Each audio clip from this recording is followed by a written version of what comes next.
Hey there, fellow solo business owners out there. I know you're all juggling a million things, and sometimes creating fresh content can feel like the last thing you have time for. But what if I told you there's a way to make your existing content work harder for you? Hmm. We're talking about attracting more clients, building your authority, all while saving time and effort. Now that sounds like a dream. Right. Tell me more. Well, that's where the magic of a content audit comes in. It's like spring cleaning for your online presence, but with a laser focus on attracting those dream clients. Okay, I like where this is going. And the best part, Yeah. it helps you work smarter, not harder. Well, think of it this way. A content audit isn't about creating more. It's about strategically using what you already have. Ooh, I like that. Yeah, it's about uncovering hidden gems in your content and polishing them up to attract your ideal clients. Now, you might be thinking, audits are for big companies with whole marketing departments, right? Right. But that's where you'd be wrong. We're diving deep into Denise Wakeman's insights on how content audits can be a game changer for solo business owners like you. It's true, and this is for everybody, and Denise breaks it down so well in this piece we're looking at. She really does. It's amazing. Okay, so that sounds amazing in theory, but where do we even begin? Denise outlines a 5-step process, and it all starts with getting organized. Step 1 is taking inventory of all your content. This might sound tedious, but trust me, it's the foundation for everything else. Makes sense. Imagine trying to build a house without a blueprint. You need to know what you're working with before you can start making strategic decisions. So Denise suggests using tools like Google Sheets to keep track of everything. And she emphasizes gathering all types of content, not just blog posts. Right. We're talking videos, podcasts, guides, even social media posts if you've put it out there. It goes on the list. Everything. Everything. Yep, and don't forget those downloadable resources like ebooks or checklists. Those are often gold mines for attracting leads and showcasing your expertise. Right. It's all about showcasing what you already have. Denise also has a great tip about using cloud storage or a WordPress plugin to easily create lists of URLs. Yes. No more digging through old files trying to find out one blog post from 2 years ago. I mean, that is a huge time saver, and how many of us are spending hours trying to find those files? Way too many. Exactly. Organization is key here. You want to make this process as smooth and painless as possible. Once you have a clear picture of your content inventory, we can move on to the really exciting part, seeing how it's performing. Okay, now we're talking data time. Step 2 is all about assessing the performance of your content. This is where we separate the content superstars from the ones that are just, well, taking up space online. Ouch. But it's true. By analyzing your content's performance, you can figure out what's resonating with your audience and what might need a little refresh. Denise talks about metrics like page views, time on paid social shares, all those juicy data points that tell a story. She even gives an example of using an AI prompt to analyze blog post performance and spot patterns. Now that's working smarter, not harder. Right, absolutely. But it's not just about throwing data at a problem. It's about understanding what that data means for your business. For example, let's say you're a freelance writer and you notice your blog posts about SEO are getting way more traffic than your posts about creative writing. What does that tell you? Well, it probably means there's a bigger demand for my SEO expertise. Exactly. Maybe that's where I should focus my content efforts moving forward, or even consider creating a new service package around SEO writing that's pretty powerful. Exactly. A content audit helps you connect the dots between your content and your business goals. It's about using data to make informed decisions that will ultimately help you attract more of your ideal clients. So we've got our inventory sorted, we've analyzed the data, and now it's time for step 3, evaluating the relevance and quality of our content. This is where we ask ourselves, does this still represent me and my brand? Right. Precisely as solo business owners, we're constantly evolving, and our content needs to reflect that outdated or off-brand content can actually, it's like showing up to a client meeting in a suit you wore in college. Oh, no. It might have been stylish then, but it's probably not sending the right message now. Ouch. Yeah, I think I have a few blog posts from my early days that might need a wardrobe upgrade. So how do we know it needs to be updated or maybe even retired altogether? Great question. Denise highlights the importance of checking for things like broken links, outdated information, and even tone and style. Remember, your brand voice might have evolved since you first created that piece of content. For sure. And yes, there are AI tools that can help with this process, but you can also simply use your own judgment and ask yourself, Would I share this with a potential client today? That's a great litmus test. And speaking of potential clients, this whole process is about making sure our content is working hard to attract them. Right. But sometimes it's not just about updating what we have. It's about finding those hidden opportunities to create something new and exciting. And that brings us to step 4, identifying gaps and opportunities in our content. This is where the real magic happens. Think of it like a content strategy brainstorming session. But instead of starting from scratch, you're building on the foundation of what you already have by analyzing your existing content. You can identify areas where you can provide even more value to your audience, anticipate their needs, and stay ahead of trends. Denise provides some really cool AI prompts for this step, like expanding on high-performing topics or finding gaps in your content formats. So maybe that blog post on SEO could become a series of videos. Or maybe you realize you haven't created any content about email marketing, which is a huge pain point for your ideal clients.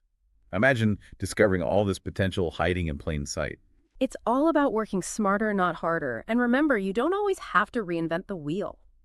Sometimes the most valuable content comes from repurposing what you already have, that blog post on SEO.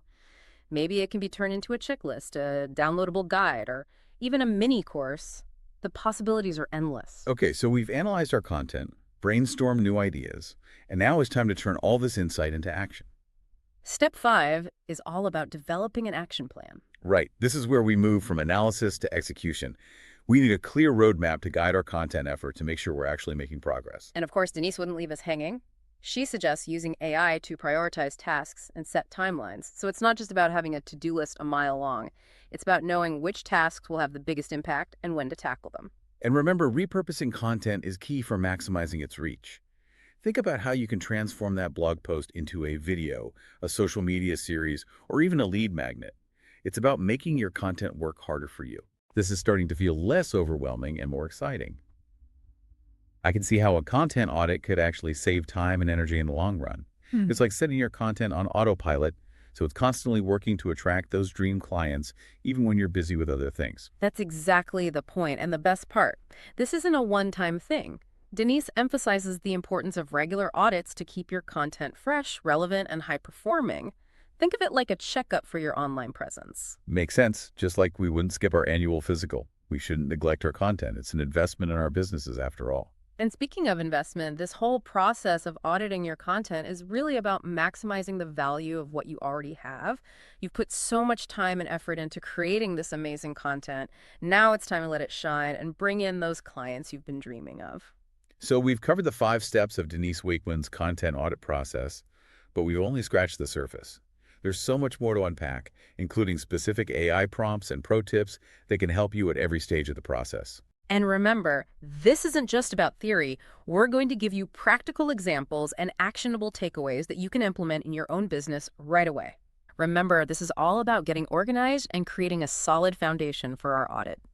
Denise has this great AI prompt that can help us list all our content types. Oh, I have a good prompt. What does it look like? It's simple but effective. You basically tell the AI to list out all the different types of content you create. Blog posts, videos, podcasts, guides, you name it. Okay. Then you can organize them in a spreadsheet. That makes total sense. Having everything laid out visually like that would definitely help me see the big picture. Exactly. And once you have that initial list, Denise suggests using another prompt to group the content by topic or category. This is where the real insights start to emerge. I can see how that would be helpful. You might realize you've been focusing heavily on one topic while neglecting another that's equally important to your audience. It's like putting together a puzzle. Well, yeah. You start with all these individual pieces, and as you organize them, the bigger picture starts to reveal itself. And who doesn't love a good puzzle, right? Especially when the finished product is a thriving business. So we've got our spreadsheet set up and our content neatly categorized. Are there any other tips for this inventory stage? Absolutely. Denise is all about efficiency. She recommends using tools like Google Drive or Dropbox to store digital files in one central location. No more searching through a million folders trying to find that one presentation you gave 3 years ago. Oh, that's a lifesaver.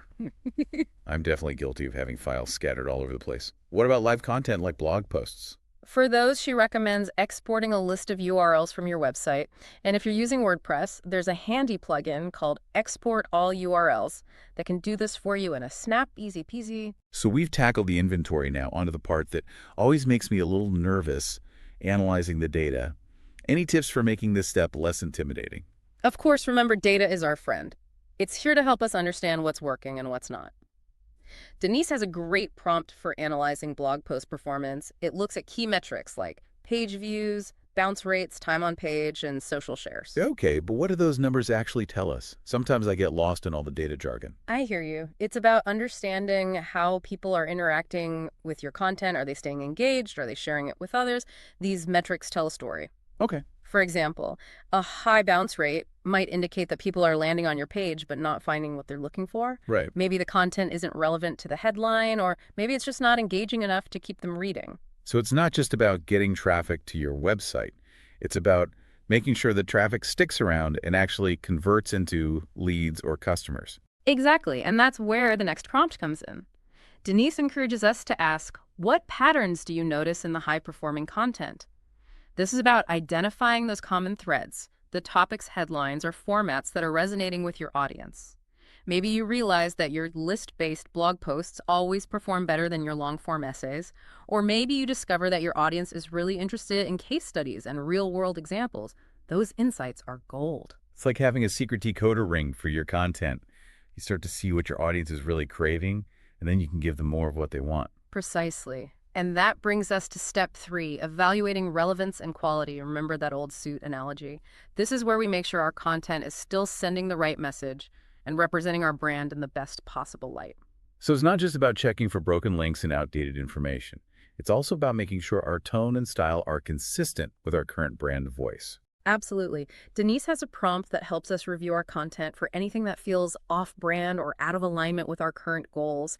Maybe you've shifted your target audience, or maybe your writing style has evolved over time. This is a chance to make sure your content is still working for you. I can see how this step would be especially important for solo business owners. Our brands are often closely tied to our personal identities, so it's crucial to make sure our content is authentic and reflects who we are today. Exactly. And don't be afraid to let go of content that's no longer serving you. Sometimes the best thing you can do for your business is to hit the archive button. Now, onto the fun part, identifying gaps and opportunities. This is where we get to brainstorm new ideas and see the potential in our existing content.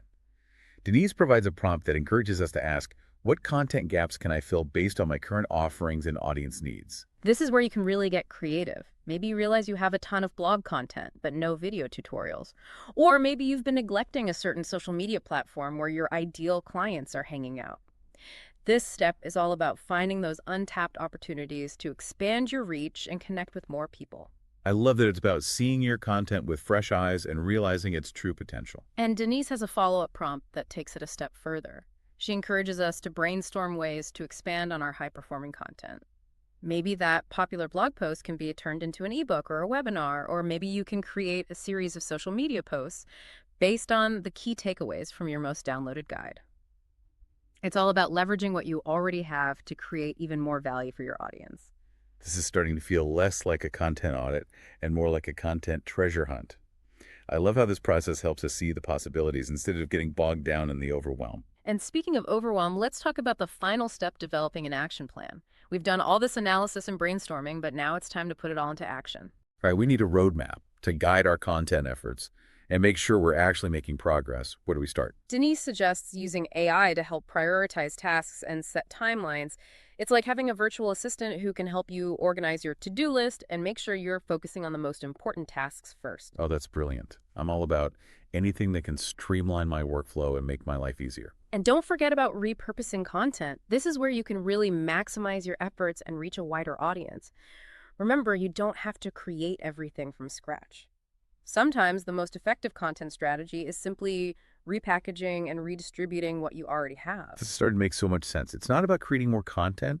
It's about being strategic with the content we already have. And the best part is a content audit can help you do just that. It's like giving your content a makeover so it can put its best foot forward and attract those dream clients. So, we've talked about all this stuff about, these content audits, but what really struck me about Denise's approach is how she emphasizes using what you already have.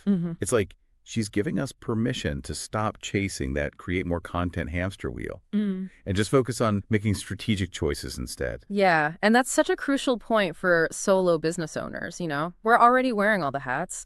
A content audit really helps you prioritize your efforts and focus on what's truly going to move the needle for your business. No more spinning your wheels on content that's not serving your goals. It's about being intentional and making sure that your content is working for you, not the other way around. And ultimately, all of this leads back to attracting those dream clients, right? Exactly. By showcasing your expertise, building trust, and providing valuable information that speaks directly to your ideal client's needs, you position yourself as the go-to solution in their minds. It's like you're creating this irresistible magnet that just draws them right to you. So what does all of this mean for you, dear listener? What's the one big takeaway you can walk away with from this deep dive into content audits? The biggest takeaway is this. You already have a wealth of content at your fingertips. Don't underestimate its power by auditing your content. You can unlock its potential and turn it into a client-attracting machine. It's all about recognizing the value of what you've already created and giving it the attention it deserves. I love that it's like giving your content a second chance to shine. And speaking of shining, let's leave our listeners with a little challenge. Okay, I like it. What's one piece of content you could audit and repurpose today to attract new clients? It could be a blog post, a video, a social media update, anything. Take that first step and see what happens. You might be surprised at the results. Keep refining your approach, keep experimenting, and keep putting your best content forward. Your future clients are waiting to discover you.